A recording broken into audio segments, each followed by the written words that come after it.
Irmãos, como eu disse, nós estamos comemorando também 20 anos de aniversário do templo. E ontem nós tivemos momentos muito bons aqui, agradabilíssimos. E eu fui dormir pensando na igreja. E durante a noite sonhei. Sabe, a gente sonha também, sonhos são bíblicos, e a gente só compartilha sonhos que têm a ver com a igreja. E durante a noite eu tive um sonho com a igreja impressionante. Eu sonhei que essa igreja estava sendo construída.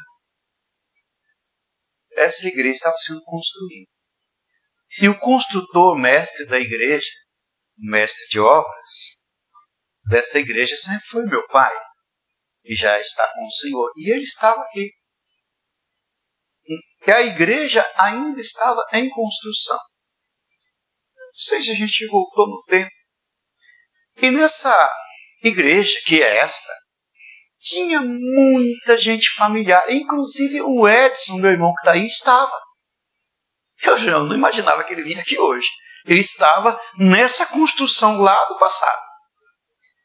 E o meu pai estava presente administrando. Ele não construía, mas ele estava orientando, como ele sempre foi orientador das construções.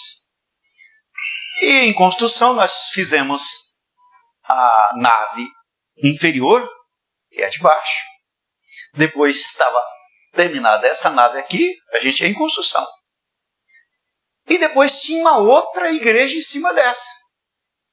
Eram 3 pavimentos, mas nós só temos 2 aqui. E aí o meu pai começou a falar. Olha, o primeiro pavimento aqui é a oração. É o lugar da oração.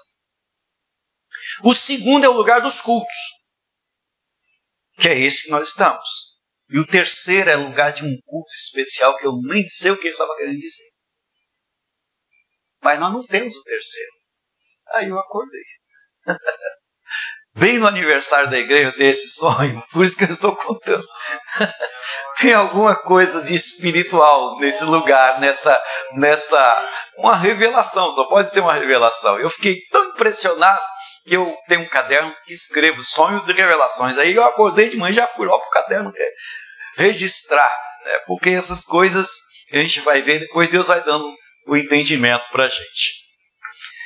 Meus queridos irmãos, com muita alegria, nós vamos agora receber o ilustre pastor Alex Cardoso, presidente da Assembleia de Deus de Jardim Mascarenhas, Imbu, São Paulo, teólogo, psicólogo, administrador, escritor, conferencista. Pastor Alex reúne tantas qualificações que eu não sei nem falar. Mas é um servo de Deus, humilde, que tem se colocado à disposição do trabalho do Senhor. O pastor Alex está ministrando hoje, capítulo 3 e o 4 do livro, quer dizer, os assuntos relacionados ao capítulo 3 e 4 do livro, de acordo com a nossa programação. Então vamos nos colocar de pé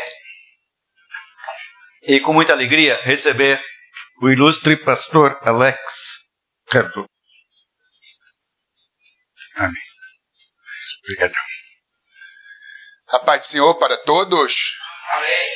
Que bom poder estar aqui, rever os irmãos. Como bem disse o nosso líder, pastor Elias Crossi, nós já nos conhecemos há bastante tempo.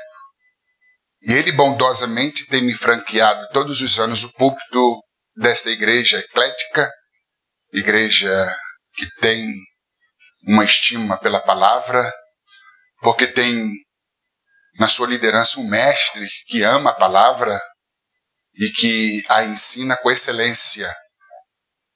E mesmo numa época pandêmica, de desafios, de temeridades, ele, como um homem ousado, ele não deixou passar em branco este ano, de forma que está acontecendo desde ontem. A EBOM e juntamente com a comemoração dos 20 anos desta casa de oração. Eu louvo a Deus pela sua vida, meu querido pastor Elias Cross, sua esposa. Estou vendo ali seu irmão, o outro lá atrás que veio de Londres, o Edson, e o nosso querido amigo lá, e a todos vocês, já conheço bastante obreiros e irmãos e irmãs aqui desta igreja. Que bom. Eu quero começar com uma oração, se o senhor me permite. Eu quero manifestar a Deus a minha gratidão por estar aqui. Obrigado, Senhor, pela vida desses teus servos e servas que não mediram esforços, muitos dos quais tiveram um dia estressante, um dia de labor, um dia de suor, de cansaço, de estresse, mas não, ó Deus, hesitaram e caminharam até a tua casa em busca da tua palavra, de uma direção. Estão aí esses corações receptivos, famintos por demais de Jesus Cristo, o pão vivo que desceu do céu para dar vida ao mundo. Esta é uma igreja que tem fome e sede de justiça, uma igreja sedenta que veio aqui para beber do teu rio, para beber das tuas águas, para beber da tua fonte. Querido Deus, eu quero colocar cada cônjuge em tuas mãos, cada pai, cada mãe. Eu quero colocar cada lar aqui representado, cada família, cada prole. Que a tua boa e poderosa mão vá até as nossas casas, erradicando o mal, a doença, jogando por terra as setas de Satanás, os dardos inflamados do maligno, vai fechando sepulturas, vai jogando por terra as doenças, enfermidades, debilidades. Traga saúde para o teu povo, faça um milagre, sopra Espírito Santo sobre este lugar, sopra Espírito Santo sobre a sua igreja neste endereço, sopra Espírito Santo sobre a vida dos teus servos e servas, faça algo novo, inusitado, miraculoso, extraordinário neste lugar. Edifica vidas, fortalece corações, faça milagres, manifesta a tua glória, o teu poder e a tua doce presença. Eu te abençoo, meu irmão, eu te abençoo, minha irmã, eu te abençoo, eu te abençoo, eu te abençoo, no nome poderoso de Jesus Cristo. Se você crer que a boa e poderosa mão de Deus te tocou e te abençoou, então aplauda Jesus Cristo, o teu Senhor, o teu Salvador. Receba essas palmas, Jesus. Por favor, queiram tomar os vossos assentos. Eu tenho a nobre missão de lhes trazer uma palavra voltada ao tema família. E vocês têm um privilégio muito grande, que além de um pastor mestre, é um pastor escritor, e eu já sou leitor das obras do pastor Elias Cross há mais de 20 anos, e uma das características que é a mais importante é ser bíblico. O pastor Elias Cross é um pastor bíblico. E alguém disse com muita propriedade que haverá um dia em que todos nós precisaremos de um microscópio para enxergarmos um grão de doutrina numa dúzia de sermões. Então se preconiza muito a chamada teologia da prosperidade, e nós não precisamos de teologia da prosperidade, a gente precisa de uma teologia próspera, porque a teologia difundida no nosso Brasil é uma teologia rasteira, capenga, mendicante, empobrecida, vaga, insossa, insípida. E nós temos essa oportunidade de ouvi-lo ou lê-lo e termos acesso à boa palavra, a palavra de Deus. Eu sou muito prolixo.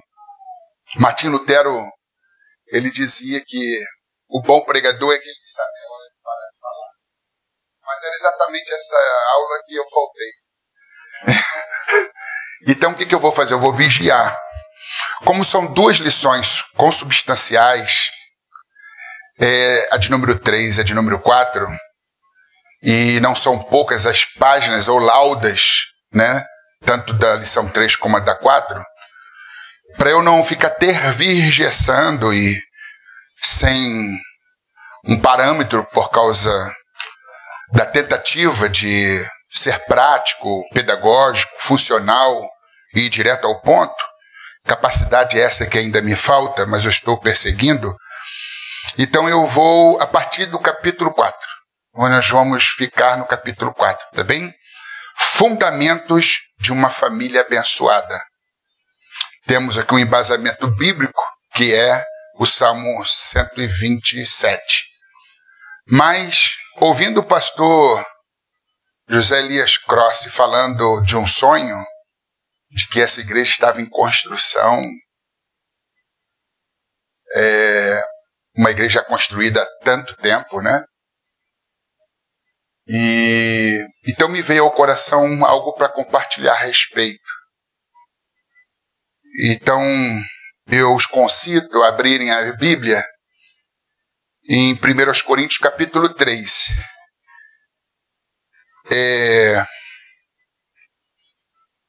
1 Coríntios capítulo 3, do verso 1 ao verso de número 15.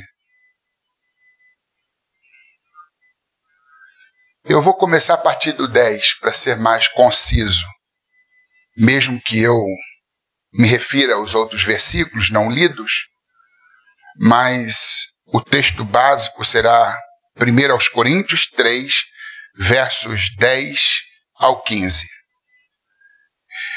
Então abra a Bíblia e me acompanhe aí silenciosamente. Verso 10 ao 15. 1 Coríntios 3.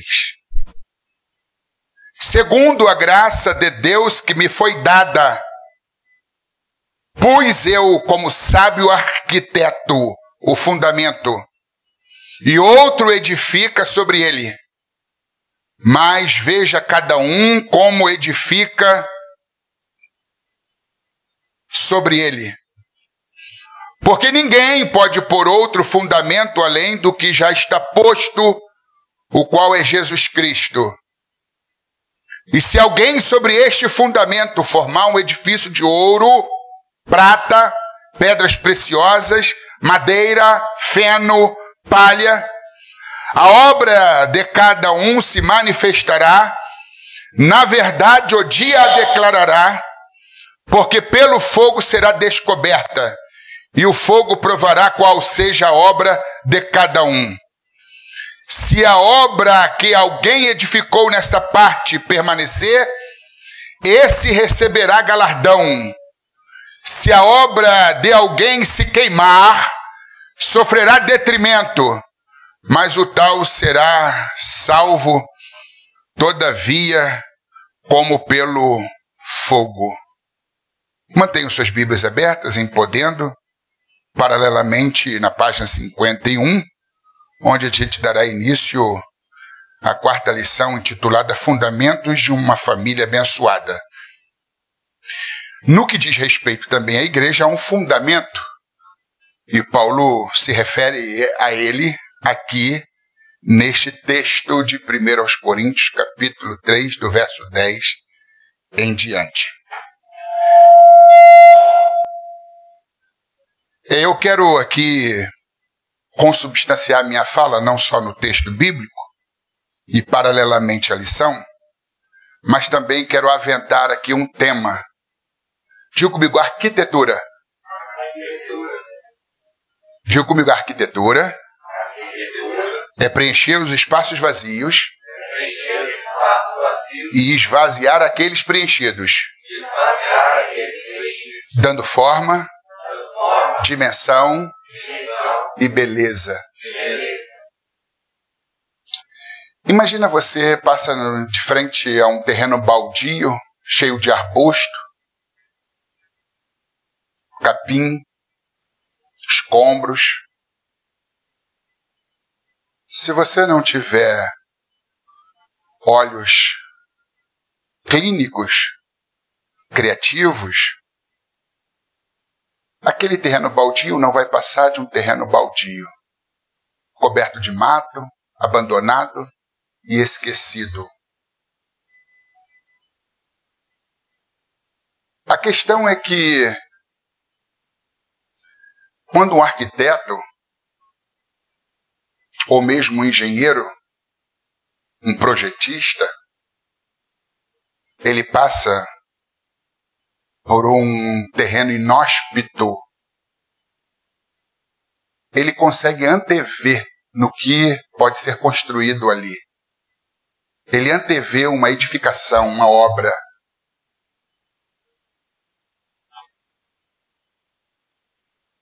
Os pastores, principalmente os pastores, os obreiros, a igreja, ela precisa olhar para além do óbvio, numa visão permeada de fé, de que as realidades podem mudar. Eu me lembro uma certa ocasião que colocaram diante de um artista plástico, de um grande pintor e escultor chamado Michelangelo, um bloco de mármore, de granito. E lhe fizeram a seguinte pergunta: Michelangelo, o que você vê? Todos acreditaram que ele fosse dar uma resposta óbvia. Eu vejo um bloco de mármore, uma grande pedra, um bloco de granito. Mas a sua resposta foi bem diferente. Ele disse: eu vejo um anjo e vou trabalhar até libertá-lo. Porque Michelangelo possuía olhos de escultor, coração de escultor, mente de escultor. Para todo mundo era um bloco de mármore. Não para Michelangelo. Era um anjo, com um cinzel, com todas as ferramentas próprias de um escultor.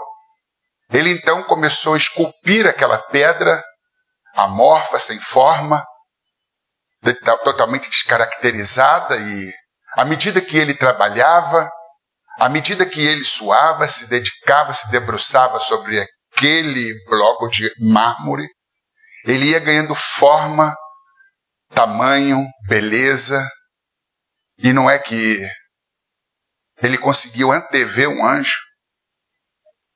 Depois de bem trabalhada aquela pedra, ele então encaminha aquilo que era apenas uma pedra de mármore, ele encaminha para a galeria de arte para apresentar mais uma obra-prima. Eu quero dizer que eu já fui um terreno baldio, cheio de arbusto, de mato. Eu já fui uma pedra bruta. Ainda hoje, apesar de ter sido bem lapidado, não sou obra pronta, não sou obra acabada, porque Deus não acabou a sua obra em mim.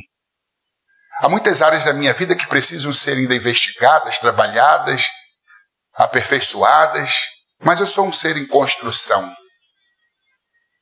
As pessoas olhavam para mim, não sei se vocês conhecem um pouco a minha história, mas eu não sou filho de pastor, quem me dera, sou filho de alcoólico inveterado. Um homem que eu tenho poucas lembranças de vê-lo sóbrio, na grande maioria das vezes estava sob efeito alcoólico, e o alcoolismo acaba destruindo a psique humana e também comprometendo o comportamento, a identidade, a personalidade do indivíduo. E sobre o efeito alcoólico, meu pai era um homem muito agressivo. A minha mãe deu ao meu pai 10 filhos, sendo eu o 9º de uma família.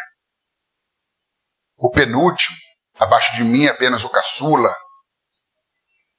E eu de um temperamento sanguíneo, exuberante, muito falastrão, alegre, de um temperamento muito efervescente, o meu comportamento era interpretado como se fosse rebeldia, desobediência.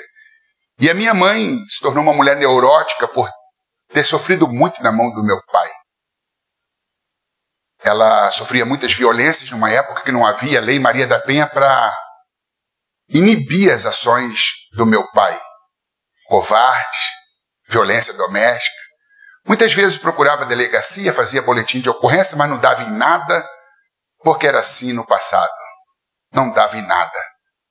As agressões continuaram. Minha mãe se tornou uma mulher neurastênica, se tornou uma mulher neurótica, e ela então, neurotizada, neurotizou o lar. Era um pandemônio. Era um barril de pólvora emocional. Aos 11 anos de idade, em 1978, a professora Alborina Barbosa C. Coelho, eu estava na 3ª série, ela encaminhou uma carta à minha mãe, dizendo que eu não poderia continuar frequentando aula e que eu só poderia retornar depois de fazer tratamentos psiquiátricos, psicológicos, numa época que essas coisas eram pouco recomendadas. E quando cheguei àquela carta, eu fui o portador e ela me bateu bastante, me batia com muita violência. Algumas vezes eu desmaiava, que era uma defesa do cérebro. Quando a dor alcançava os píncaros, ele desligava o mecanismo da dor para que me poupasse de traumas e de dores mais cruciais. Então era um terreno baldio. Todo mundo desprezava e se alguém visitava era para jogar lixo. Mas houve um que passou naquela rua e me viu. E me amou. O grande arquiteto, o grande engenheiro, o maior projetista da história, o maior pintor do mundo, com as suas ferramentas, com a sua terapia divina, começou a me esculpir também. É claro que eu não sou um anjo modelo, sou um anjo acima do peso. Fazer o quê, né? Aleluia. Então vamos lá. Aqui no versículo 10 diz assim: segundo a graça de Deus que me foi dada, pois eu, como sábio arquiteto, Paulo se autodenomina de sábio arquiteto, mas ele não atribui essa capacidade ou esses adjetivos, principalmente sábio, a ele próprio, mas ele atribui a graça de Deus, segundo a graça de Deus. Está em concordância com Tiago, capítulo 1, 17, que diz que toda boa dádiva, todo dom perfeito vem do alto, do Pai das luzes, em quem não há sombra nem mudança de variação. Então ele valoriza a graça. Ele reconhece que o que é, que o que faz, o que se tornou, tem como pano de fundo, como base, como instrumento, a graça de Deus. E como sábio arquiteto, ele diz que pôs o fundamento. E o fundamento é a Bíblia.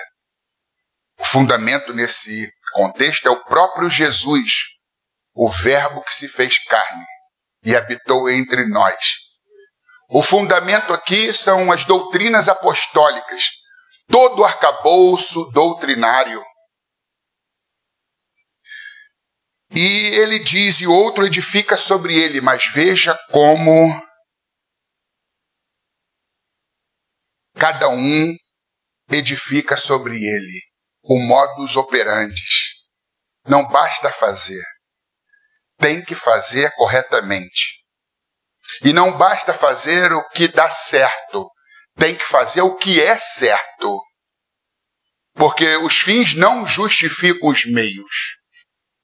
Não se pode por outro fundamento, senão vai comprometer a estrutura da casa e do edifício. E a igreja aqui, ela é nos apresentada por Paulo como um edifício. E ele usa algumas figuras de linguagens, como no versículo 9, porque nós somos cooperadores de Deus, vós sois lavoura de Deus e edifício de Deus. Como lavoura, tem que se preparar o terreno, remover os escombros, tem que lançar a semente, tem que cultivar a semente, tem que regar a semente, tem que fornecer sombra. E tem todo um preparativo. E depois que tudo germina, se desenvolve, cresce, floresce e frutifica, tem que ter todo aquele cuidado com as pragas, lagartas, insetos, que são ameaças à lavoura. E a igreja é uma lavoura. Os falsos profetas, os falsos ensinamentos, são esses insetos que ameaçam a saúde da igreja.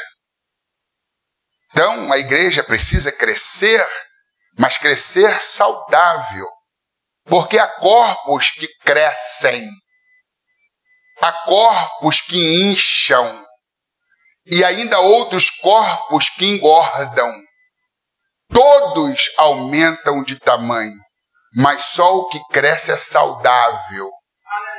O que para muitos é crescimento, às vezes é inchaço ou obesidade.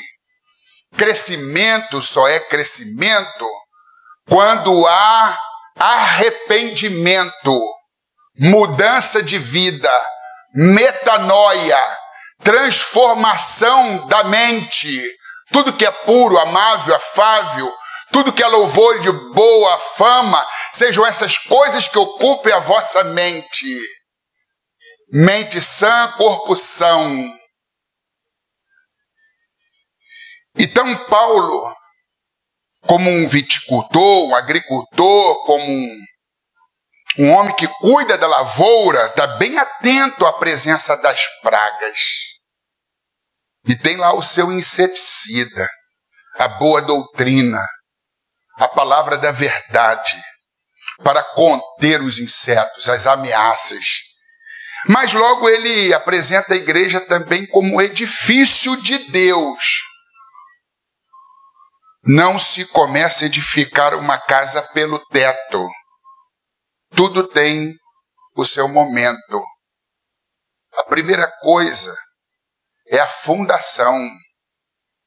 Dependendo da envergadura, da estrutura, do peso da obra, tem que fazer um mapeamento, um estudo do solo, batistaca, para poder, a partir de então, com seguridade, responsabilidade, erguer o edifício, erguer o prédio.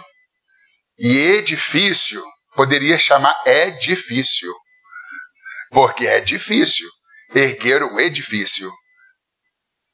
São muitas questões arroladas. Sobretudo, o senso de responsabilidade. E o texto diz, segundo a graça de Deus que me foi dada, pois eu, como sábio arquiteto, fundamento. Não pode ser modismo, invencionismos. Não pode ser tantas coisas aí, mas a igreja está crescendo. Se funciona, se dá certo, vamos tocar o barco. Não, não é se dá certo. É se é certo. Alguém disse com muita propriedade, eu não tenho nada contra a igreja que cresce porque o pastor planta bananeira. E o pastor plante bananeira e faça a igreja crescer. O problema é que ninguém consegue plantar bananeira por toda a vida. A idade chega, osteoporose, os problemas nos ossos, na musculatura, reumatismo, reumatose. aí o pastor não vai mais dar conta de ficar plantando bananeira para poder encher a igreja. O que vai acontecer? Se a igreja encheu porque o pastor plantava bananeira, se ele parou de plantar bananeira, então a igreja vai esvaziar. Então algumas pessoas tentam substituir o fundamento. Sempre aí nos ventos de doutrinas, no auê, no blá blá blá.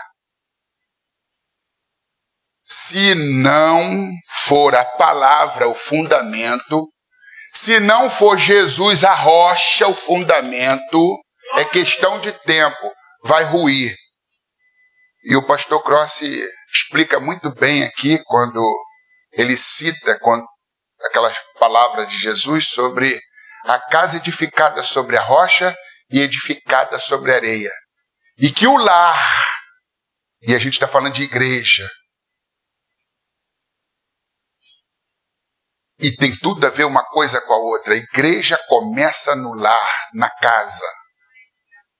O que me dá legitimidade para poder ser pastor da igreja é eu ser pastor do meu lar, da minha casa. As minhas primeiras ovelhas chamam-se Devânia, minha esposa, Alex Júnior, meu filho mais velho, Alex Juan, o meu filho mais novo, o caçula, que é especial. Em eu tendo condições de pastoreá-los, eu terei legitimidade para pastorear as ovelhas de Deus. Se eu não tiver cuidado para com os meus, principalmente dos da minha família, a Bíblia diz que eu neguei a fé e me tornei pior do que os incrédulos. Porque se eu não conseguir conduzir bem neste fundamento que é a palavra, a minha casa, minha esposa, meus filhos, o meu lar, se eu não conseguir pastoreá-los, como que eu darei conta do pastoreio sobre a igreja de Deus? Então eu preciso passar pelo teste do lar. E se Cristo estiver na sua casa, todos os vizinhos saberão. E se não tiver, eles saberão também. Não tem como fugir disto.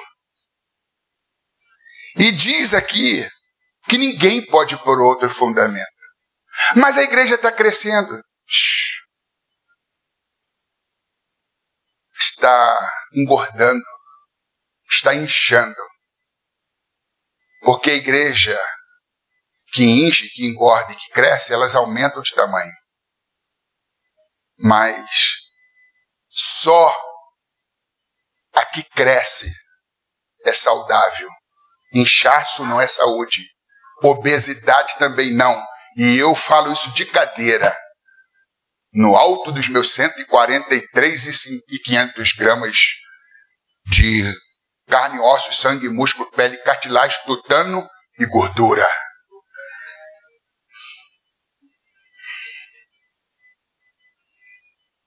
E Paulo tem essa preocupação de não tornar a igreja obesa. Não tornar a igreja inchada, mas de promover o crescimento. E só há crescimento se o fundamento for Jesus. Se o fundamento for a palavra de Deus. Fuja de toda a igreja que não preza pela palavra, que erigiu um fundamento que não seja o fundamento dos apóstolos. Caia fora. Porque ninguém pode pôr outro fundamento além do que já está posto, o qual é Jesus Cristo, a rocha. O lar vai ser provado, a família vai ser provada, a igreja vai ser provada. Porque aquele que edificou sua casa na areia, verá tudo ir embora. Virão os ventos, as chuvas, as tempestades, baterão com ímpeto sobre aquela casa, ela não vai resistir por falta de alicerce, por falta de fundamento. Mas aquele que edificou sua casa, sua vida, seu ministério, a igreja sobre a rocha, virão as chuvas torrenciais, os vendavais, as tempestades baterão com ímpeto, mas a casa permanecerá inamovível.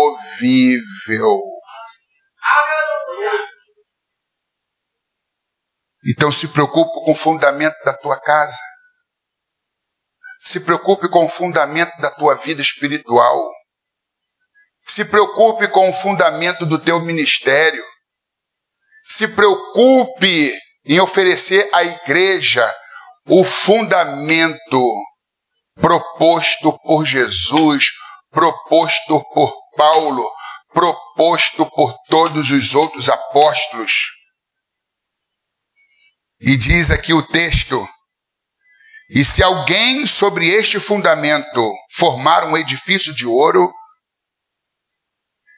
prata, pedras preciosas, então nós vemos aqui elementos e materiais de primeira categoria, de primeira qualidade. Aí são arrolados 3 outros elementos: madeira, feno e palha. Que tipo de material tu está usando para edificar tua casa, teu lar e teu casamento? Ouro, prata e pedras preciosas? Ou está procurando material paralelo, barato e que compromete a estrutura? Tem gente que usa madeira, feno e palha. Mas o fogo, a metáfora do Espírito, diz Paulo, provará a obra de cada um. O que tu faz na obra passará pelo escrutínio do fogo, pela avaliação do Espírito Santo, porque o fogo aqui é metáfora do Espírito. O fogo provará a obra de cada um. O ouro, a prata e as pedras preciosas são materiais refratários que resistem à ação do fogo. São materiais duráveis, resistentes. E para que se dissolvam, tem que ter muito graus centígrados, 1000 e alguma coisa acima. Mas não precisa tanto. Tanto fogo não precisa de altas temperaturas para lamber a madeira. Principalmente para lamber o feno e a palha. Porque quando esses materiais, madeira, feno e palha, são lançados, atirados ao fogo, a combustão imediata, o fogo lambe. Subitamente. E tudo que você faz na obra, naquele grande dia, no tribunal de Cristo, tudo que você fez vai passar pelo teste do fogo. O Espírito Santo, o fogo, provará a obra de cada um, individualmente, cada um. A obra de Alex Cardoso, do Rogério, da Mônica, da Simone, da Tereza, da Raquel, da Fernanda, do Fernando, do Marcelo, do Marcos, do Rogério, do Pedro, do João, do José. Vai provar a obra de cada um. Mas se a obra permanecer, tem o selo de aprovação. Produtos de qualidade levam o selo do Inmetro. Toda obra feita pelos crentes, pastores, obreiros, que fazem com excelência, com temor e tremor, que fazem com a vida no altar para a glória de Deus, com alegria, com humildade, terá o selo do Espírito Santo, o selo de aprovação. Então veja cada um como edifica sobre ele. Veja cada um como edifica sobre ele. Deus não se impressiona com o volume da obra, com a quantidade da obra, com o montante da obra. Olha, há muito tempo ele vem suando a camisa.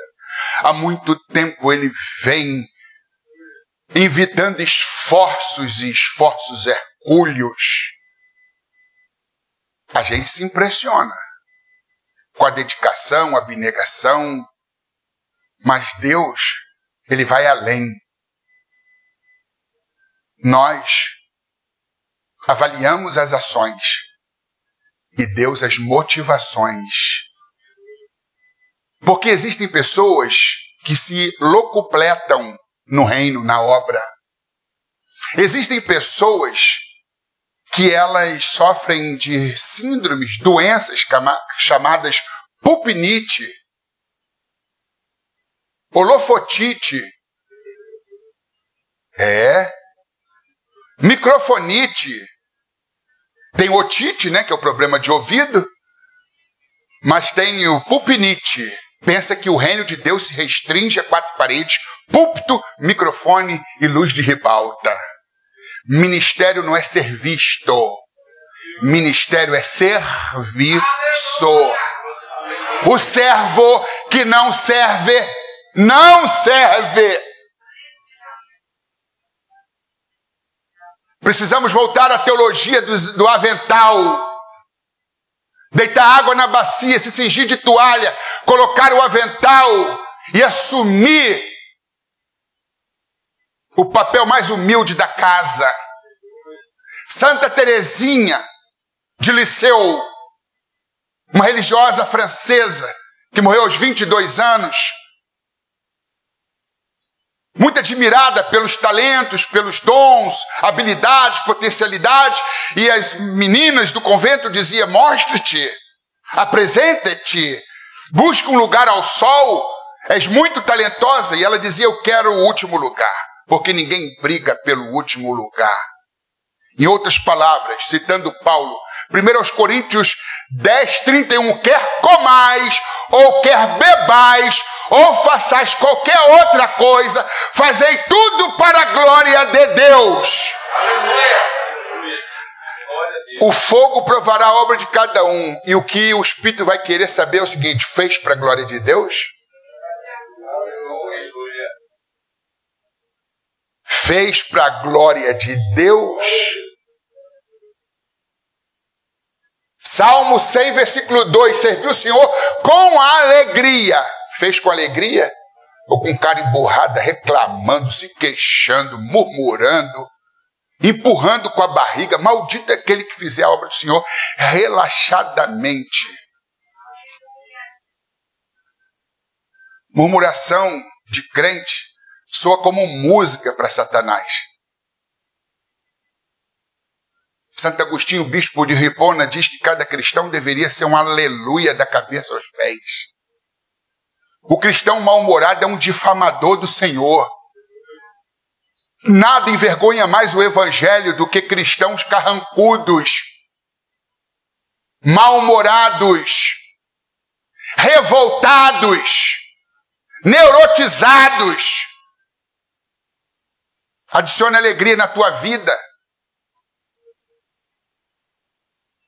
Adicione alegria na sua vida. Se não há alegria na tua vida cristã, é porque existe algum vazamento no teu cristianismo. Pierre Teilhard de Chardin, teólogo jesuíta, diz que a alegria é a maior evidência da presença de Deus. Onde há alegria genuína, ali Deus está presente. Nada tenho a minha vida por preciosa, disse Paulo em Atos 20, 24, contanto que se cumpra com alegria a carreira que me foi proposta. Não basta seguir a carreira, não basta levar a termo a missão, tem que fazer tudo com alegria.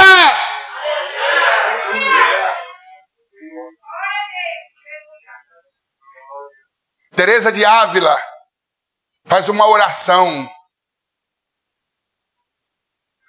E ela pensou na gente quando orou. Das devoções tolas dos santos de cara fechadas, ó Senhor, livrai-nos.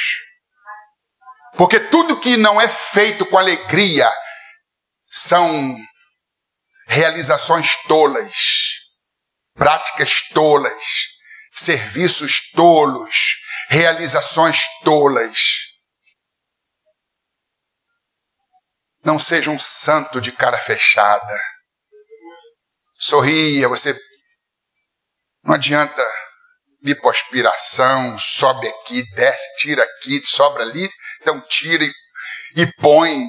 Se você não sabe sorrir, um dinheirão em cirurgia plástica, nada contra a cirurgia plástica. Se puder, faça mesmo. Eu, por exemplo, fiz a cirurgia bariátrica inversa, porque tem a cirurgia bariátrica para poder estreitar o estômago. Eu fiz o contrário, eu fiz para largar o estômago. Porque o pastor engole muito sapo, lagarto, cobra, macaco, tatu. Não pode ser um líder pavio curto. Não pode ser um líder sem pavio. Tem que ser um líder pavio longo. Eu estou vendo aí, fulano fez bariátrico, eu também fiz, mas inversa, né? Inversa. Eu larguei. Porque é tanto sapo que a gente engole. A gente engole tanto sapo, quando olha para o espelho a gente pensa que é um sapo. É para você sorrir. Não é pecado sorrir, não.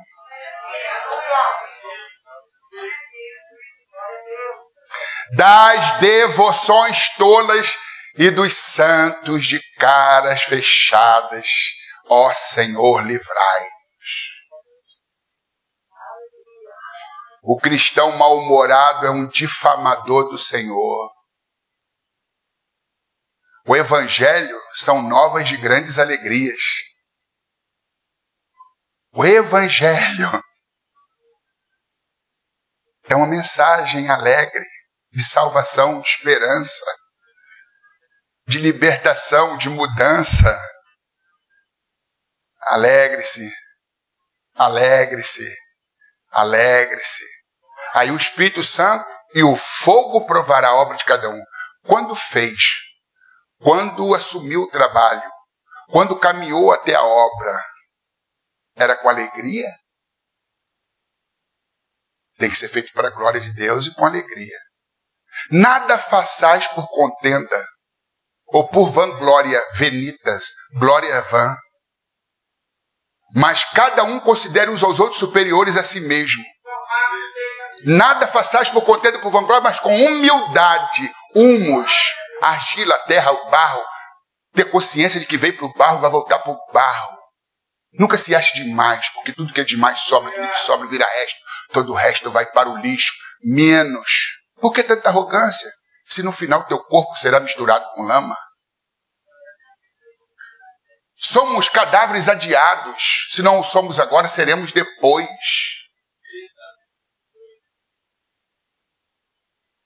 Nas primeiras 24 horas, o defunto é chamado de defunto fresco. E depois das primeiras 24 horas, é o defunto inchado. E não tem nenhum problema com o defunto ser fresco e inchado. O problema é o vivo fresco. O vivo inchado que é o problema. Aí depois, no terceiro período, é o defunto em estado de decomposição, de putrefação avançada. E depois, estado cadavérico, 15 dias, a carne se solta dos ossos. Então baixa a tua bola, menos. É segundo a graça de Deus que Paulo era um sábio arquiteto. É segundo a graça de Deus que tu tem o teu ganha-pão. É segundo a graça de Deus que tu tem teu emprego. É segundo a graça de Deus que tu respira. É segundo a graça de Deus que teu coração está batendo. É segundo a graça de Deus que tem oxigênio nos teus pulmões. É segundo a graça de Deus que o teu nome está rolado no livro da vida. É segundo a graça de Deus. Segundo a graça de Deus. Segundo a graça de Deus. Baixa a tua bola. Do berço ao túmulo, aproveite o intervalo. Tudo quanto vê a tua mão para fazer, faz conforme as tuas forças. Porque para a sepultura para onde tu vais, não há obra, não há talento, não há realização, indústria, sabedoria alguma. Então, enquanto respira, enquanto o coração bate, faça a obra de Deus com humildade, considerando uns aos outros superiores a si mesmo, sabendo de onde veio, do barro, e para o barro vai voltar. E enquanto não volta, sirva a Deus com temor e tremor, com amor e alegria. E o fogo provará a obra de cada um.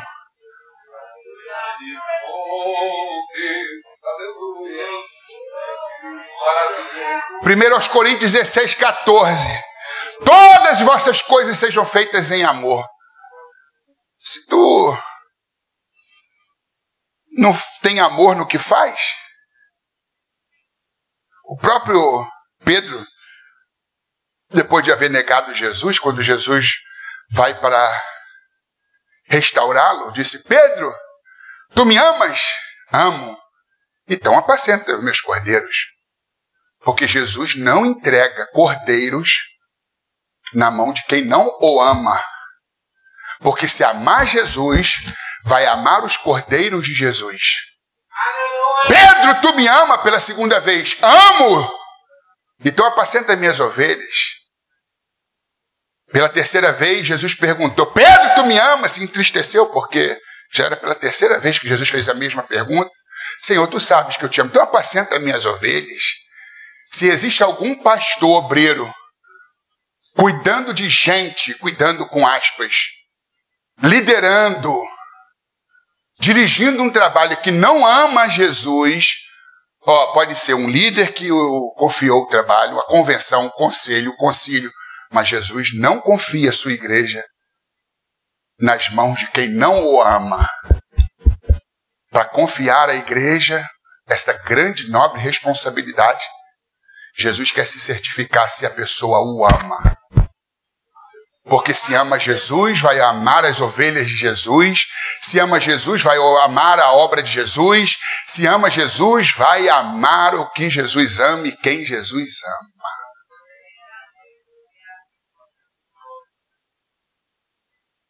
Todas as vossas coisas sejam feitas com amor. Põe amor no que tu faz. Até quando o amor for unilateral, continue amando. E eu, de muito boa vontade, disse Paulo, 2 Coríntios 12, 15, me gastarei e me deixarei gastar pelas vossas almas, ainda que amando-vos cada vez mais, eu seja cada vez menos amado. E a gente aprende no pastorado a amar até quem não gosta de nós. Faz parte do pacote. Diga comigo, faz parte do pacote. Faz parte do pacote. Amar quem te ama é muito fácil. Ajudar quem te ajuda. Orar por quem ora por você, te abençoa. Orar por teu inimigo. Caminhar a segunda milha.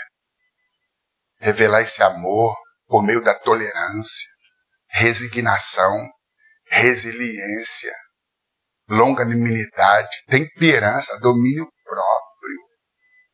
Que tem de gente que Carlos devia se chamar mina, porque se pisar explode. É o crente bomba, o pastor bomba, o obreiro bomba. De que convenção? Convenção de São Paulo? Não. Convenção de Madureira? Não. Convenção do Belém? Não. Da convenção Al-Qaeda. É um ministério Hamas. Misericórdia, se eu fosse católico, ia até me benzer aqui. Misericórdia, deixa eu beber uma água. Tem uma água aqui? Tem? Ah, tem aqui, ó. Gordo, hipertenso. Sem uma aguinha para beber. Misericórdia.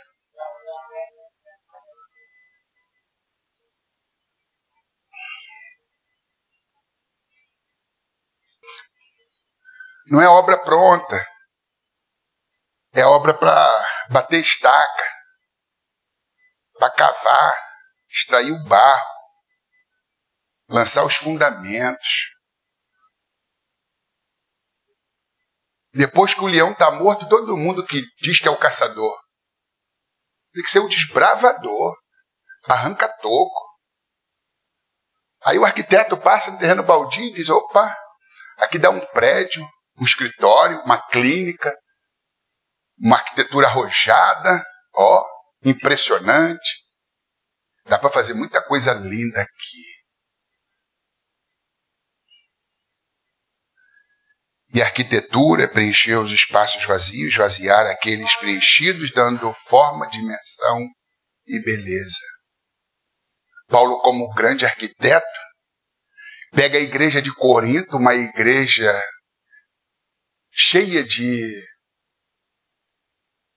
hábitos pagãos, atitudes malfazejas, apesar de ser uma igreja carismática, capítulo 1, versículo 7 de 1 Coríntios, nenhum dom vos faltou.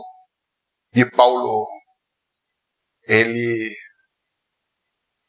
discrimina detalhadamente os dons espirituais na primeira carta, capítulo 12, dom da palavra da ciência, da palavra da sabedoria, dom de discernimento do espírito, de profecia, dom de maravilhas, dom de variedade de línguas, interpretação de línguas, dons de curar, o único que está no plural. Enfim, 9 dons espirituais. A igreja tinha todos os dons. Uma igreja essencialmente carismática. Mas como diz Calbar, teólogo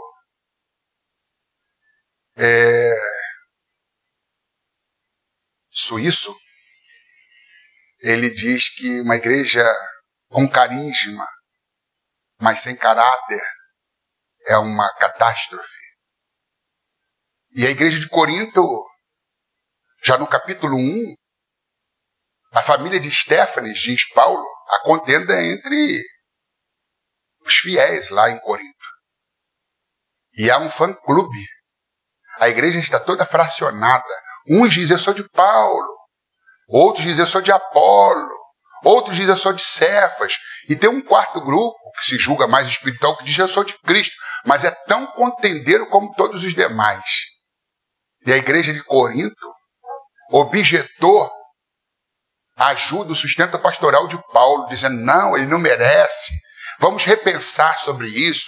E Paulo, para evitar celeuma, racha, divisão, conflito, ele então abraçou um ministério bivocacional, abrindo mão voluntariamente do sustento pastoral e voltou à sua antiga profissão, que era fazer tendas.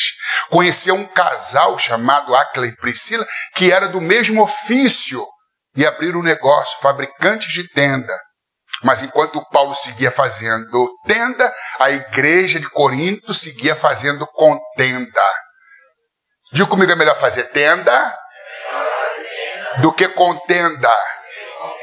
E o que traz danos e prejuízos à igreja, à casa, à família, são as contendas, os fã-clubes, o filhinho predileto, um em detrimento do outro.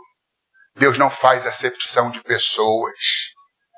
Na obra de Deus a gente se completa. Não existe ninguém melhor, ninguém pior. Somos anjos de uma asa só voaremos abraçados uns aos outros.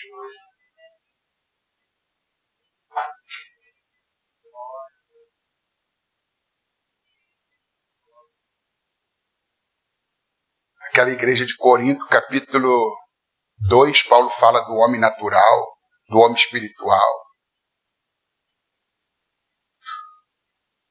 No capítulo 3 ele reitera, está aqui, ó, eu, irmãos, não vos pude falar como espirituais, mas como a carnais, como a meninos em Cristo.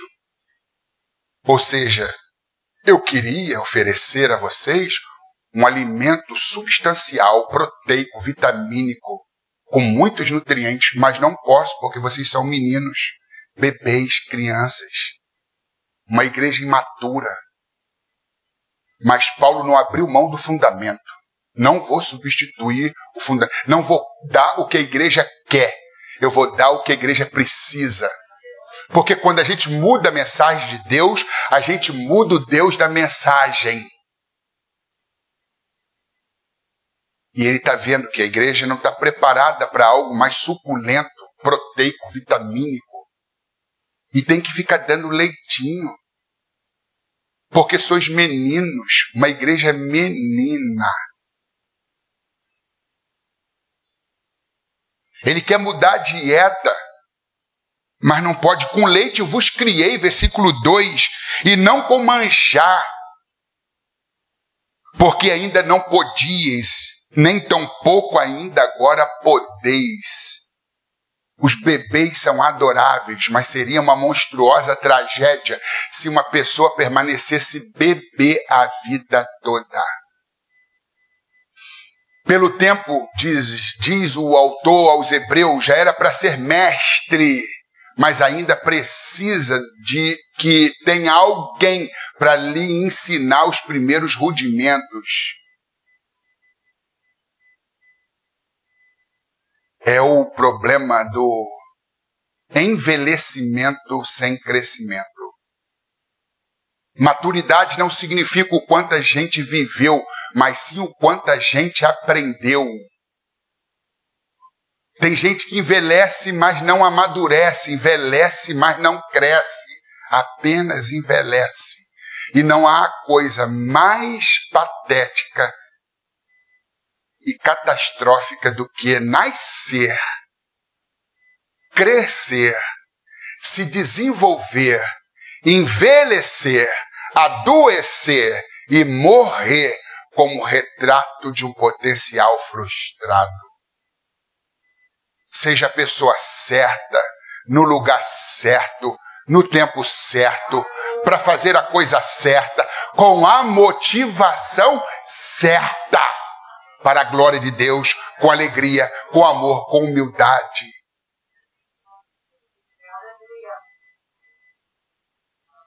Com temor, com tremor, na presença do Senhor.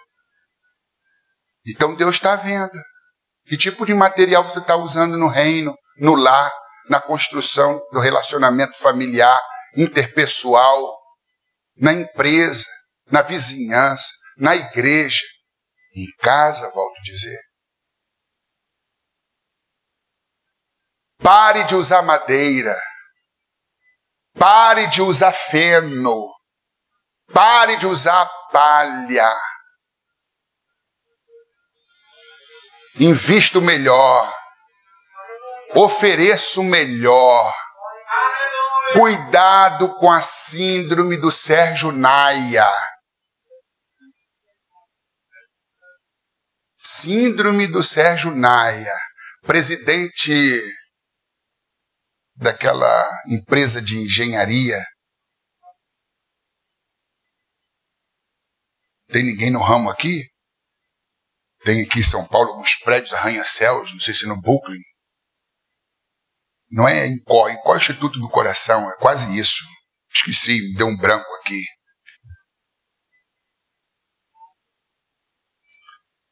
Esqueci o nome da empresa de engenharia. Construiu o Palace 1, Palace 2, lá na Barra da Tijuca. Em 1998, um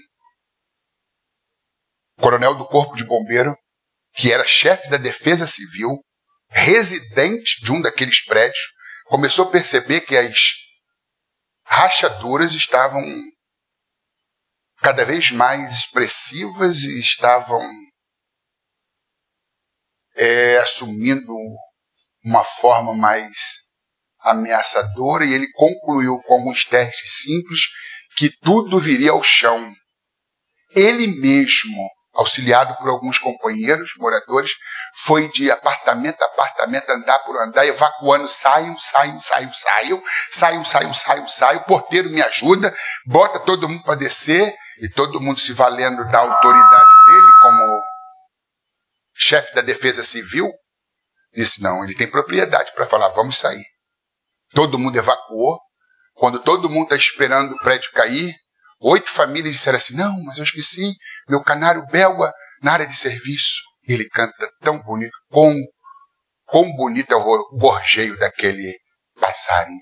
Eu disse, eu esqueci as joias. Outro dia, eu esqueci os meus documentos. Ele disse, não vão, foram. Aí morreram 8 pessoas de diferentes famílias. Aí, depois do noticiário, da catástrofe,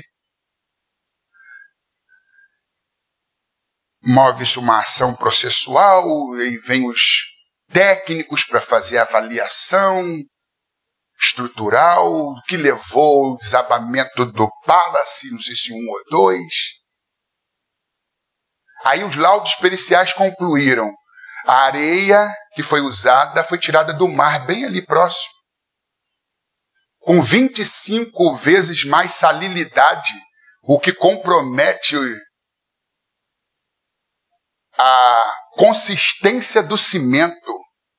O vergalhão deveria ser de tantas polegadas, mas colocaram inferiores. E tudo era de terceira categoria, de terceira qualidade, quarta, de quinta. Aí os laudos periciais comprovaram de que o material usado era impróprio. Se fizer alguma coisa para Deus, porque tudo que deve ser feito precisa ser bem feito. Aleluia! Não use madeira, palha, feno. Use ouro no teu ministério. Use ouro para construir uma família forte. Use prata e pedras preciosas. Senão, tudo que você está fazendo, suando, se sacrificando, vai vir ao chão. É questão de tempo. Veja cada um como edifica sobre ele. Não use material pirateado. Caia fora. Seja zeloso. E sabe o que diz mais aqui? Porque havendo entre vós inveja, contendas, dissensões, não sois porventuras carnais e não andais segundo os homens? Porque ainda sois carnais. Vocês usam sobras, refugos. Vocês não temem a Deus?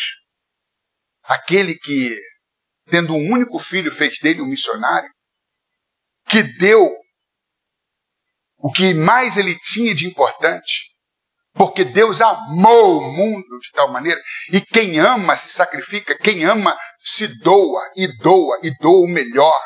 Aleluia! Não faça isso. Uma igreja cheia de dons, cheia de carismas, mas uma igreja sem caráter, inveja, contendas e dissensões. Divisiva, fracionada, dividida. Inveja, invidere, olho torto, olho mau.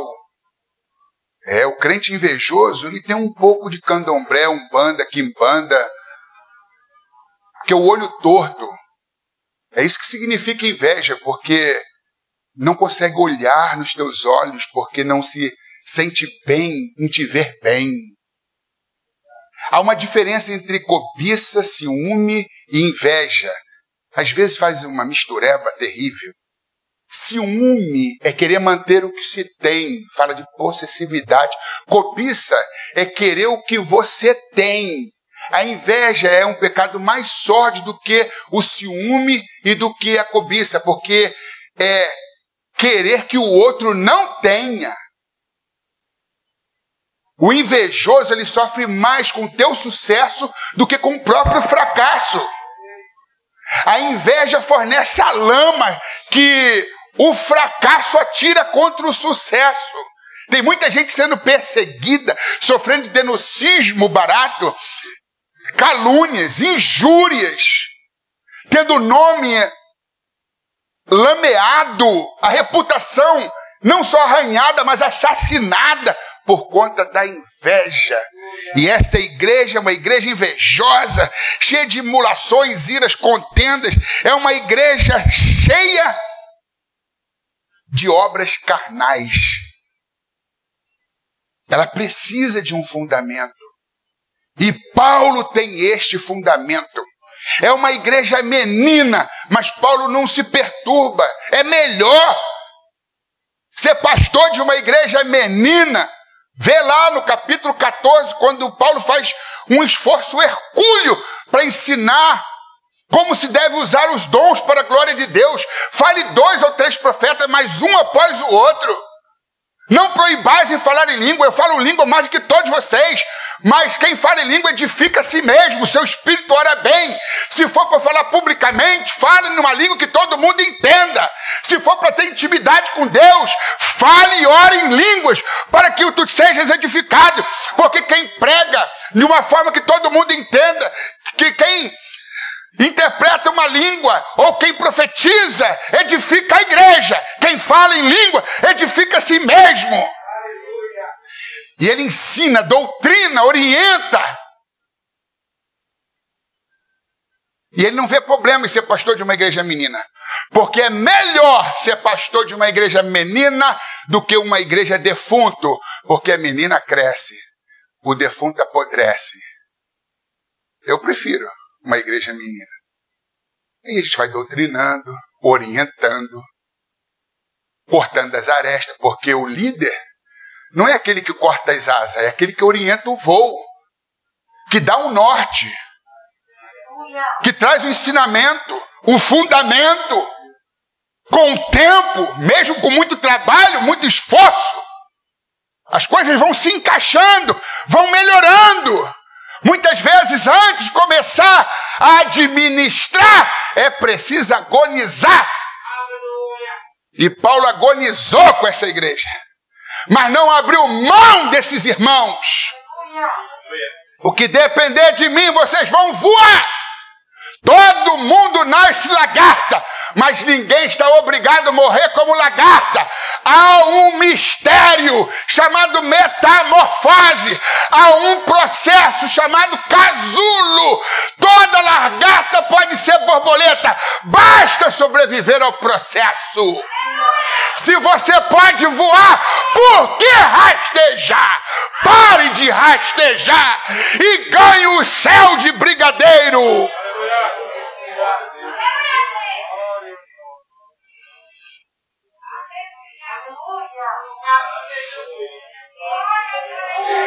Vamos parar com esse negócio, eu sou de Paulo, sou de Apolo, de Cefa, de Jesus, porque de Jesus vocês não são. Quem é Paulo? Quem é Apolo? Se não ministros, instrumentos pelos quais, por meio dos quais vocês vieram ter conhecimento sobre Jesus. Nem eu e nem Apolo somos alguma coisa. Então você que se acha demais, aprenda com Paulo. Nem eu e nem Apolo somos alguma coisa. Eu plantei, Apolo regou, mas é Deus que dá o crescimento. Aí você planta, acha que é alguma coisa. Você rega, acha que é alguma coisa. E no dia que eu sair, tudo vai despencar. E no dia que, se me tirar, pode fechar a porta. Quem é você?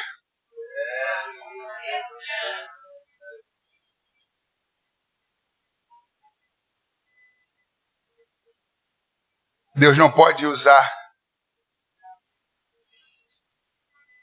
encher quem ainda não se esvaziou de si mesmo.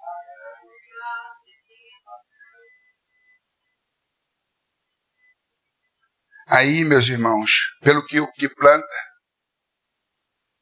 nem o que planta, nem o que rega é alguma coisa, mas Deus que dá o crescimento. Se não for Deus e sua graça, A gente patina, nada e morre na praia. É Deus que dá crescimento quantitativo e qualitativo. Tudo que é feito na carne incha e engorda. Mas se está tendo realmente crescimento quantitativo e qualitativo, então ali está o fundamento. Ali está a doutrina. A palavra, ali está a rocha. Porque nós somos cooperadores de Deus e vós sois lavoura de Deus. Eu já disse aqui uma vez, mas o público está diferente hoje. Deixa eu interpretar o que Paulo estava dizendo, usando figura de linguagem. Ele usa, apresenta a igreja como lavoura, como edifício.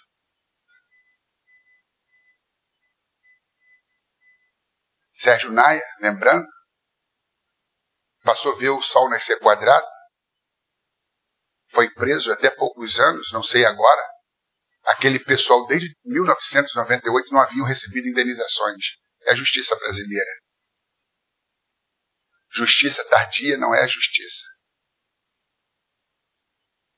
E depois foi vítima de um câncer, acabou indo a óbito. Envergonhando a engenharia, a construção civil, envergonhando a sua classe. Tenha denodo, zelo, tenha amor naquilo que tu faz, para que você sirva de inspiração e não de decepção. Mas vamos lá, irmãos. Vamos imaginar aqui um ambiente palaciano de um califa, de um sheik, de um soberano. Tudo é muito lindo, muito caro, sofisticado. Imagina uma torneira num ambiente palaciano. Não pode ser a torneira que eu tenho na minha casa, tem que ser uma torneira de ouro maciço, grande, cravejada de diamante. Existem. Esses califas, esses soberanos, esses reis, não medem esforços. Eles compram lá seus carros importados. Que cor? Vermelho? Branco? Não, banhado a ouro. Eles exageram mesmo. Aí imagina uma torneira linda, toda cravejada de pedras preciosas, diamante. Chama a atenção de todos os transeuntes. Quem transita no palácio para observar a beleza, o design arrojado. A mão que desce do céu e abre aquela torneira e fecha aquela torneira, faz sair muita água, pouca água. É a mão de Deus, a torneira é Jesus. A água é o Espírito Santo, para descedentar a sede dos sedentos.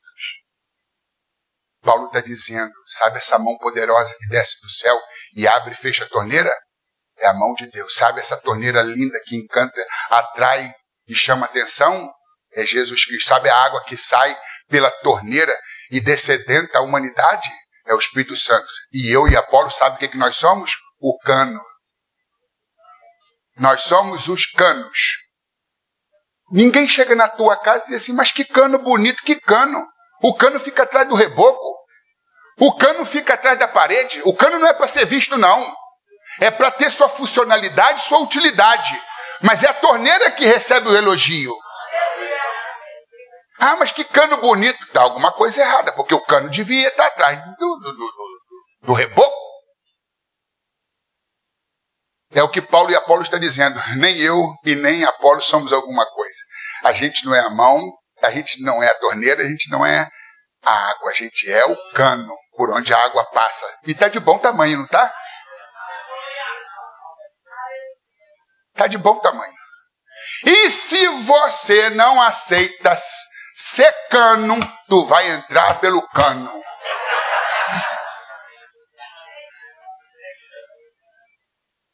Tem cano, por exemplo. Vem aqui, por favor. Olha esse cano, magrinho. Obrigado. Isso aí abastece uma casa. Eu abasteço Vila Guacuri todinha. Aqui. O segredo é ser cano. Mas tem gente que em vez de ser cano é manilha. A água passa pelo cano, mas o que passa pelas manilhas? Esgoto. Não deixa não. Isso acontecer na sua vida não. Deixa a água passar por você. Um garoto que foi afastado da escola só voltaria depois de comprovado tratamento psiquiátrico. Uma criança que todo mundo dizia, tios, vizinhos, irmão mais velho, você vai ser igual o pai, bebum, cachaceiro. Nasci marcado para ser um ninguém, encontrei Jesus que transforma ninguéms em alguéms. Pegou Timóteo, tímido, acovardado, disse, Deus não te deu espírito de temor, de medo, de covardia, de timidez, mas de poder, de fortaleza e moderação. E a tradição cristã diz que se transformou no bispo da igreja de Éfeso. Olha só. Se Michelangelo transforma um bloco de mármore num anjo, numa obra-prima, o que Jesus não é capaz de fazer? Pega um terreno baldio, cheio de mato, de pedra, pedregulho, lixo e coloca ali um prédio com um bom fundamento. Todo mundo diz, olha, o que antes era um terreno inóspito e abandonado a essa edificação gloriosa. As mãos modeladoras do oleiro estão trabalhando na sua interioridade, na sua psique, na sua natureza. O grande arquiteto, o grande escultor chamado Deus. Oh, meus irmãos, algumas práticas desaconselháveis da arquitetura, porque a arquitetura leva tudo muito a sério. E a espinha dorsal da arquitetura é o planejamento. Primeiro se planeja, depois a fundação, a construção e o acabamento. E aquele que começou a boa obra é de aperfeiçoá-la até o dia de Jesus Cristo.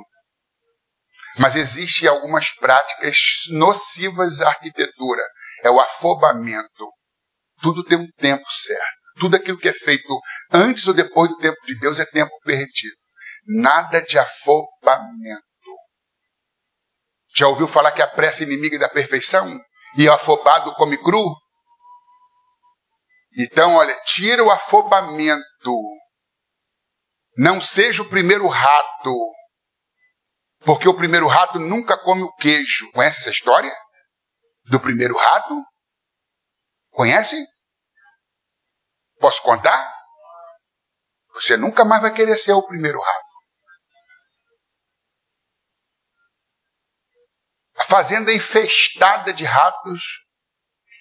Aí o fazendeiro diz, eu vou acabar com todos eles. Pegou uma ratoeira, botou um pedaço de queijo.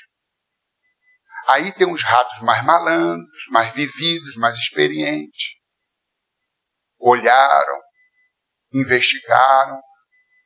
Queijo fresco, queijo saboroso. Diz, opa. Aí todo mundo de mansinho, devagarinho, mas teve um afobado. Imaturo, tonto. Disse, eu vou chegar primeiro, porque eu vou comer tudo. Aí foi, quando ele foi que abocanhou, tá! Irmãos, ele não comeu nada.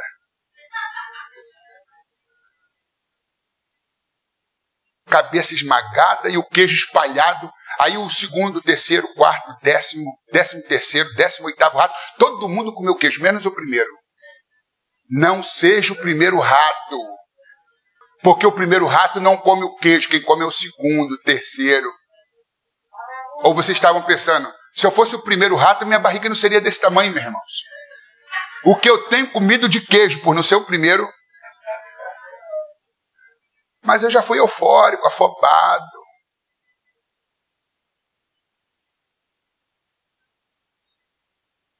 Amarradinho, sem planejamento. Não estica mais aqui, aí estica e depois quebra aqui e faz. Ah, quebra aqui. Meu Deus do céu.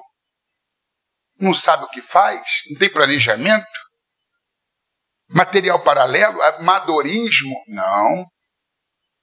Tudo tem que ser feito com excelência. Porque servimos a um Deus de excelência. Ore com os teus filhos, ore com a sua esposa, porque o casal que ora junto permanece junto. Volte a esquecida, desprezada e abandonada a prática do culto doméstico, o que o pastor Crossi fala aqui. Invista na sua família, ouça os teus filhos, ouça a sua esposa. Paul Tillich, teólogo alemão, diz que o primeiro serviço do amor é o ouvir, e o ouvir solitário, o ouvir empático. Porque a gente sabe quando a pessoa está ouvindo ou meramente escutando, se está prestando atenção ou se está com os pensamentos evasivos. Ouça mais os seus filhos. Existem muitos filhos órfãos de pais vivos e esposas viúvas de maridos vivos. Há uma necessidade imperiosa de se resgatar o diálogo. Cada um almoça em um lugar diferente da casa com o celular na mão, atento às redes sociais e não mais em volta da mesa. É orar antes das refeições. É orar quando for dormir, quando acordar. Ofertando a Deus a primeira hora do dia. E agradecendo a Deus pelo fim do dia. Oh, louvado seja o nome do Senhor. Estar pouco com Deus é fazer pouco de Deus. Crente, lar, família, igreja, vitoriosas, têm os olhos marejados, o coração quebrantado e joelhos dobrados. Ora que melhora. A oração é a respiração da alma. Aleluias. Aleluias. Aleluias. Eu termino aqui minha fala. Me perdoe aí o tempo. Aquela aula de Martinho Lutero eu faltei, eu já confessei meu pecado no começo. Mas eu termino aqui. Eu trouxe um presente ao meu pastor. É a obra mais nova. Eu nem sei se eu lhe presenteei, meu pastor. Mas se eu presenteei, eu presentei-o de novo. Como ser um líder poderoso sem ter sede de poder. A síndrome de Diótrefes. Diagnóstico, tratamento e cura à luz da Bíblia. Normalmente eu levo de 1 ano e meio a 2 anos para poder escrever um livro, como esse que ganhou um prêmio em 2006 e foi reeditado em 2018 e vários outros anos. A última vez em 2018. Só merece o doce quem provou o amargo. Se a vida for uma barra, que seja de chocolate. Mas pega leve, tá, irmãos? Pega leve. E esse livro eu trouxe para o senhor. Diótrefes, como o senhor bem conhece, é um mestre, né? É um personagem citado pelo apóstolo João. Autoritário, autocrata, abusivo. Deu muito trabalho, dispersava as ovelhas. E eu levei 9 anos para escrever esse livro. 9 anos. Nunca demorei tanto para escrever uma obra. Então eu trago esse livro para o senhor. Quem desejar, eu devo ter só aqui, não tenho no carro, e vim na companhia do presbítero Alessandro. Eu que agradeço, tá bem? Aí se você quiser, esse livro custa R$ 49,90, a gente está fazendo por R$ 29,90. O problema é que eu não vou ter 10 centavos para dar o troco. Tá? E esse R$ 19,90, é R$ 24,90, fazendo por R$ 19,90, também não vou ter 10 centavos para dar de troco.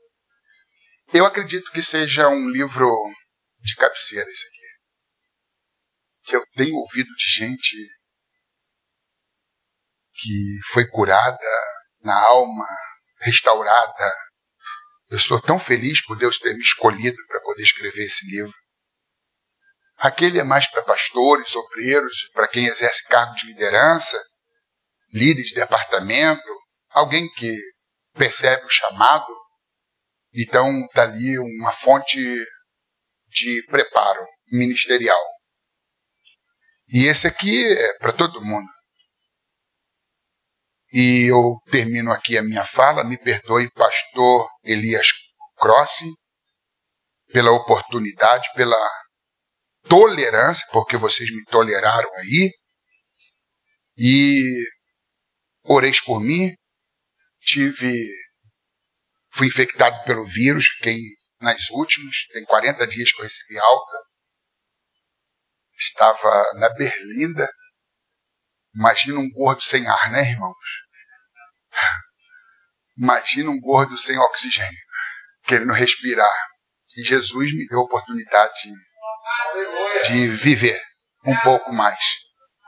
Tenho uma esposa que precisa de muito cuidado. Não sei se vocês sabem, ela teve câncer, tem depressão. Eu tenho um filho especial que tem crâniosinostose, síndrome de Carpenter. Estão no Rio de Janeiro, numa casa que a gente tem, porque a gente é do Rio de Janeiro. Estamos 11 anos aqui em São Paulo, mas construímos nosso patrimônio antes de virmos para cá. Tínhamos empregos que deixamos para virmos para cá, em obediência a Deus e a nossa liderança. Então, assim como o pastor Grossi, a gente não é pastor de catedrais, somos pastores de templos modestos, de campos modestos. E esses livros têm dado uma ajuda muito grande. Mas eu não venho aqui para poder conscientizar vocês para me ajudarem, mas para se ajudarem, porque eu tenho certeza que a leitura, reflexão, meditação dessas obras são realmente abençoadoras. Eu amo vocês. Prometo que na próxima vez eu vou falar menos para voltar. Agora não sei se eu volto, né? Não sei. Mas pela bondade do meu pastor eu vou voltar sim. Que Deus abençoe a todos e as palmas para Jesus. Muito obrigado, meu pastor. Me perdoe o tempo.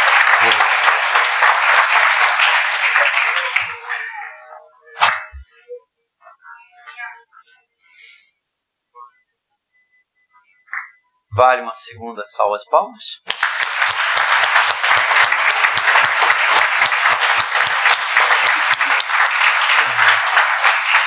Glória a Deus por essa riqueza, pela riqueza desta noite.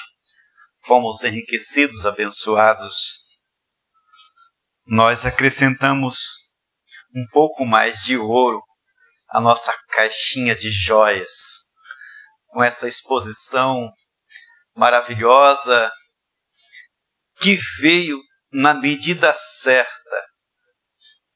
no cano certo, no cano certo, para saciar a sede da nossa alma e tudo quanto precisávamos ouvir, partindo de um terreno baldio, onde um lindo prédio foi construído em tão pouco tempo, isto é, no decorrer desta exposição da Palavra de Deus. Este prédio maravilhoso, que é a Palavra de Deus na nossa alma, no nosso interior. Deus seja louvado pela vida do pastor Alex Cardoso, pastor de um lindo campo em Embu das Artes. Jardim Mascarenhas é um bairro de Embu das Artes. Irmãos, não deixe de ser enriquecido. Você não encontra esses livros nas livrarias. Certo? Pastor Alex tem livro que eu não tenho, que eu peço, mas pastor, o livro acabou, pastor. Certo? Acabou. Maldade silenciosa, mas tem um outro que eu não tenho. Isso, Como Ser Abelha no Mundo de Moscas. Encarando o Desafio da Autodescoberta. São livros que você não encontra nas livrarias, porque ele é pregador, como eu, às vezes também tem essas oportunidades de sair, leva os livros e não coloca nas livrarias, porque livraria você já sabe como é, né? Você tem que colocar lá em consignação e aquela coisa toda. Então a gente leva porque é um sustento do ministério. E aqui tem revelações profundas para mim e para a sua vida. Eu falei desse livro Só Merece o Doce Quem Provou Amargo ali na sala, e eu nem sabia que você estava com ele, né? Exatamente, ó, eu assim aqui, ó. Só merece o doce quem provou o amargo. Eu li 2 vezes. E você vai ver o quanto você já foi amargo e o quanto você já foi adocicado ao ler esse livro. É um investimento que vale a pena. Não deixe de levar. Graças a Deus pela bênção, pela vitória, pela exposição, por sua presença. Amanhã, nossa programação de amanhã, dia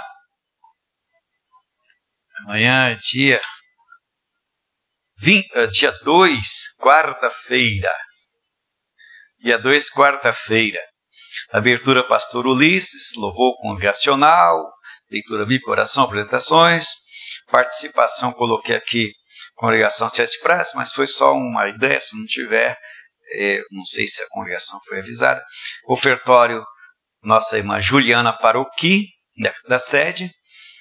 Depois, o preletor de amanhã será o pastor Silvano Dubrinski, presidente da Assembleia de Deus em Jabaquara. Estará discorrendo sobre o capítulo 5 e 6. Investimentos que geram prosperidade na família e buscando a salvação da minha casa. É a programação de amanhã. Temos mais alguma coisa? Sim. Silmane, vem aqui falar. Você fala, Silmane. Você é a missionária.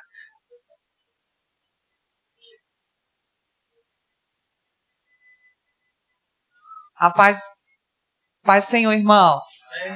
Bom, nós já anunciamos ontem, nós estamos com o pão missionário e hoje nós temos, acho que 10 unidades. 10, né? Acabou de sair do forno, tá meio quentinho aqui, morninho, né? Abençoa a sua casa e abençoa a obra missionária.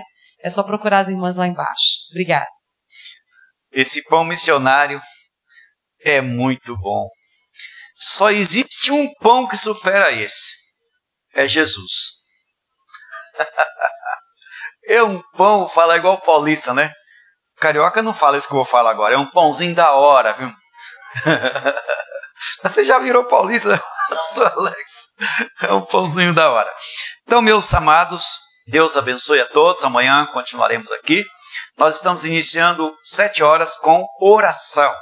Então, você que gosta de orar, venha às 7 horas. Nós oramos das 19 horas às 19h30. Oração genuflexa. Seja bem-vindo. Vamos, mais algum aviso? Vamos nos colocar de pé, agradecer a Deus pelo culto desta noite. Pastor Alex, Deus seja louvado por sua vida. A Alessandro, está lá embaixo. Deus abençoe todos os nossos irmãos que vieram. Gessé, Cristiano. Gessé também é meu irmão, pastor Alex. Ele tá assim, meio assim, sabe? Meio sem cabelo, mas é meu irmão. A unção capilar. Acho engraçado, uma vez o Edson tá lá, meu irmão, eu acho que ele nem lembra disso. Ele falou assim: eu vou começar a orar para Deus me dar poder de novo, né? Como eu era quando era novo, que eu orava, Deus curava as pessoas, para Deus me dar unção de novo. O Gessé estava perto. Primeiro milagre, meu cabelo de volta. Lembra disso, Gessé? Aleluia, glória a Deus. Vamos agradecer a Deus. Vamos dar aqui o nosso segundo vice, pastor Ulisses, para fazer oração de gratidão. Deus seja louvado a você que esteve conosco pelo Facebook, pela internet, e que o Senhor abençoe a sua família, a sua casa. Eu quero dizer para você que Jesus é a melhor coisa que pode acontecer na vida de alguém. Se você ainda não recebeu Jesus, receba-o, entregue a sua vida ao Senhor. Venha para este edifício, você também. Pode, Senhor, irmãos. Amém. Oremos. Pai, nós te agradecemos por esse trabalho aqui nesta noite. Senhor, estamos gratos a Ti por tudo aquilo que o Senhor tem nos instruído nesta noite. Senhor, continue abençoando o teu filho que ministrou esta palavra poderosa aos nossos corações. Também, Senhor, nos despedindo em paz, guardando, livrando de todo mal, nos levando para os nossos lares, Senhor, dando uma quarta-feira abençoada, uma noite de sono tranquila, na tua paz. Estamos gratos a Ti, Senhor, por tudo aquilo que ocorreu aqui nesta noite, Pai. Nós te louvamos e te adoramos, Senhor, em nome de Jesus. Amém. Se Deus é por nós, o Senhor é o meu pastor. Que o amor de Deus, a graça de Jesus Cristo, as doces consolações do Espírito Santo sejam com todo o povo de Deus. Todos digam amém. Espero por vocês amanhã.